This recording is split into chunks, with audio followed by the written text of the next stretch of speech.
Assalamualaikum warahmatullahi wabarakatuh. Perkenalkan, nama saya Intan Nuraini. Saya dari Fakultas Hukum Universitas Bung Hatta. Pada kesempatan kali ini, saya bakal membahas berita yang sangat viral saat ini, yaitu berita mengenai video sur 19 detik pada awal November lalu, yang sampai detik ini masih dalam proses penyelidikan.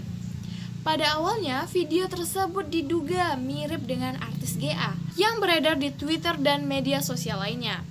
Belum adanya klarifikasi dari artis tersebut. Warganet hanya menduga-duga jika orang yang di dalam video tersebut adalah artis GA. Setelah akhirnya GA dipanggil pihak kepolisian dengan status menjadi saksi. Dari video shoot ini, 2 tersangka penyebar video sudah ditangkap oleh pihak kepolisian. Keduanya berinisial PP dan MM yang diamankan berdasarkan hasil dari penyelidikan laporan 2 pengacara. PP dan MM mengaku jika mendapatkan video dari sosial media, lalu menyebarkannya guna untuk meningkatkan followers di akun media sosialnya.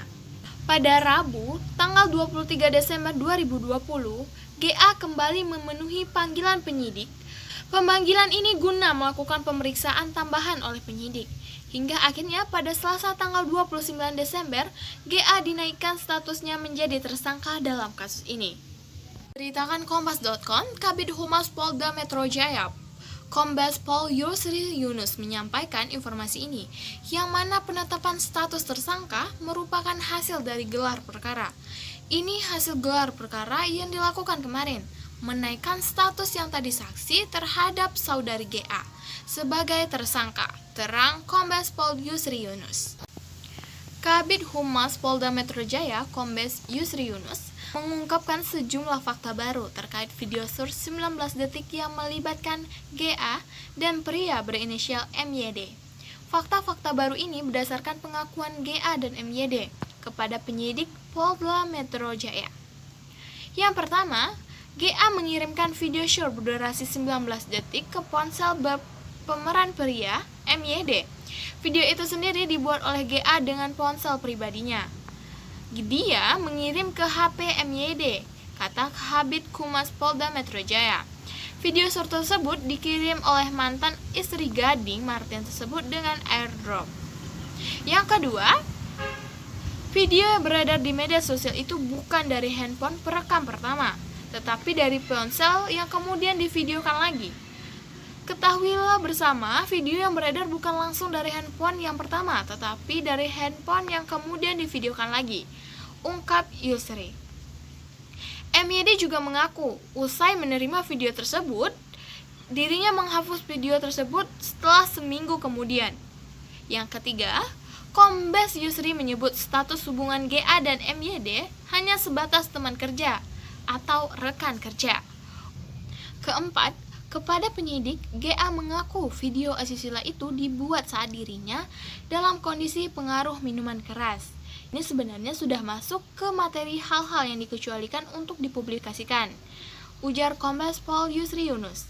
Kombes Pol Yusri Yunus meminta masyarakat menjadikan kasus video short 19 detik penyanyi GA dan MYD sebagai pembelajaran. Berkaca dari kasus ini, Kombes Yusri meminta agar masyarakat lebih bijak menggunakan media sosial dan tidak melakukan perekaman untuk hal yang bersifat pornografi. Terkait kasus ini, GA dan MYD disangkakan pasal 4 ayat 1 pada bab 2, yaitu mengenai larangan dan pembatasan, yang isinya setiap orang dilarang memproduksi, membuat, memperbanyak, mengadakan, menyebarluaskan, menyiarkan, mengimpor, mengekspor, menawarkan, memperjualbelikan, menyewakan, atau menyediakan pornografi yang secara eksplisit memuat persenggamaan, termasuk bersenggamaan yang menyimpang, kekerasan seksual, masturbasi atau onani, ketelanjangan atau tampil yang mengesankan ketelanjangan, alat kelamin atau pornografi anak. Atau pasal 8 Undang-Undang Nomor 44 tentang pornografi, yang mana keduanya terancam hukuman penjara paling rendah 6 bulan serta maksimalnya adalah hukuman 12 tahun penjara.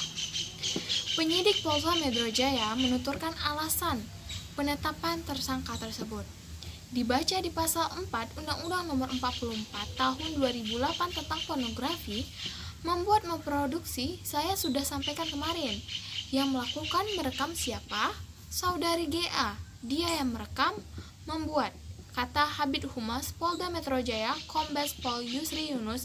Sementara pemeran pria yang berinisial MYD dijadikan tersangka atas perannya dalam video tersebut, seperti yang diatur dalam pasal 8. Yang berbunyi, setiap orang dilarang dengan sengaja atau atas persetujuan dirinya menjadikan objek atau model yang mengandung muatan pornografi.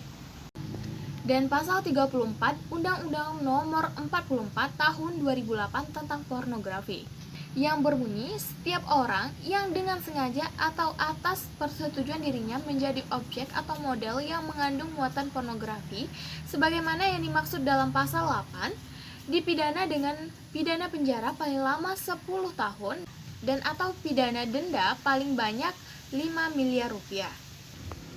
Adapun penjelasan pasal dalam Undang-Undang Nomor 44 Tahun 2008 tentang pornografi adalah sebagai berikut.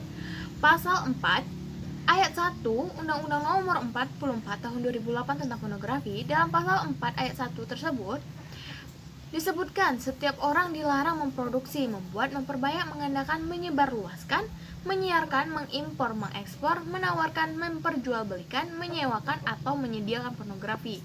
Adapun konten yang dianggap pornografi mencakup 6 hal, yaitu bersenggama, kekerasan seksual, masturbasi atau onani, ketelanjangan atau tampil yang mengesankan ketelanjangan, alat kelamin atau pornografi anak.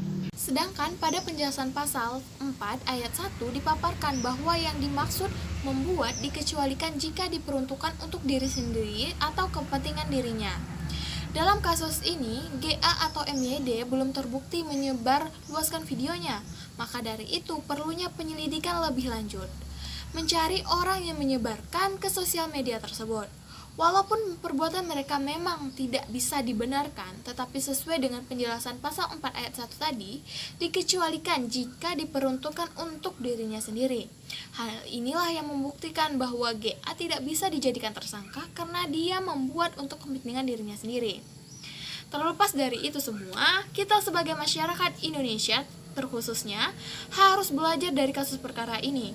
Berhati-hatilah dalam menggunakan sosial media, tidak perlu merekam sesuatu hal yang bakal mempermalukan diri kita keesokan harinya. Saya Intan Nur Aini pamit. Saya mohon maaf apabila ada kesalahan kata, penjelasan yang kurang tepat, saya mohon koreksinya. Saya Intan Nur Aini sekali lagi pamit. Assalamualaikum warahmatullahi wabarakatuh.